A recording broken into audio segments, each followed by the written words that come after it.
During the march of the Wagner troops towards Moscow, information appeared on Russian telegram channels that the governor of the Tula region, Alexei Dumin, could take the post of Minister of Defense of the Federation after the upcoming personnel changes. Later, Russian propagandists wrote that Dumin helped stop the Prigozhin rebellion. He himself categorically denies this, but again, there is quite a lot of evidence that he took part in the negotiations between the Kremlin on the one hand, Yevgeny Prigozhin and Utkin on the other hand. In principle, the further development of the situation will show where the truth is, because if there are some personal changes and Alexei Dumin gets fairly high positions, this may become an indirect confirmation of his role in the events that are now called an attempt by Prigozhin's rebellion. Prigozhin and Dumin have known each other for a long time. At the time when PMC Wagner was formed and the first mercenaries were sent to Syria, Alexei Dumin was the deputy head of the main department of the General Staff and the head of the Special Operations Forces.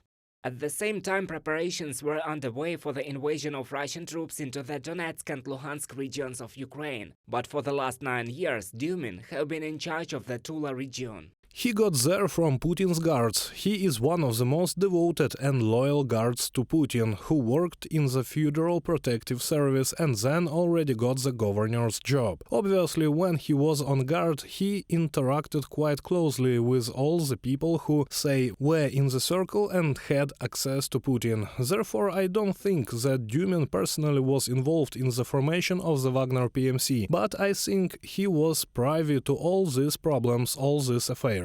Representatives of the Russian opposition doubt that Dumin played a key role in stopping the Prigozhin rebellion. However, there is no doubt that he is striving to occupy one of the highest leadership positions in the country. Dumin himself generally claims some higher positions, someone calls him a successor, a candidate for succession, someone reads him for the post of Minister of Defense. Therefore, probably there could be some negotiations. That is, I do not rule out that they simply have a personal relationship and perhaps Dumin conducted some negotiations, but it is obvious that the FSB played the main role there. Experts do not rule out the scenario with a more or less voluntary transfer of the presidential chair. After all, even the failed rebellion showed Putin's weakness and lack of support, both among the population and in the elite. Devoted to Putin, Dumin is one of the likely presidential candidates. This march on Moscow, it became a catalyst for fermentation within the Russian elites, and now the likelihood of the successor operation has slightly increased. All the same, during the attempted rebellion, the Russian president himself looked frankly unconvincing. This was noticeable to both the elites and the population. Therefore, in any case, their system of governance will now change, and the personal power of Vladimir Putin will decrease, and one of the consequences of this may be the consensus of the elites that there will be a new president in Russia. The system will be rebooted, and among other things, the system of relations will be rebooted with the West and Ukraine.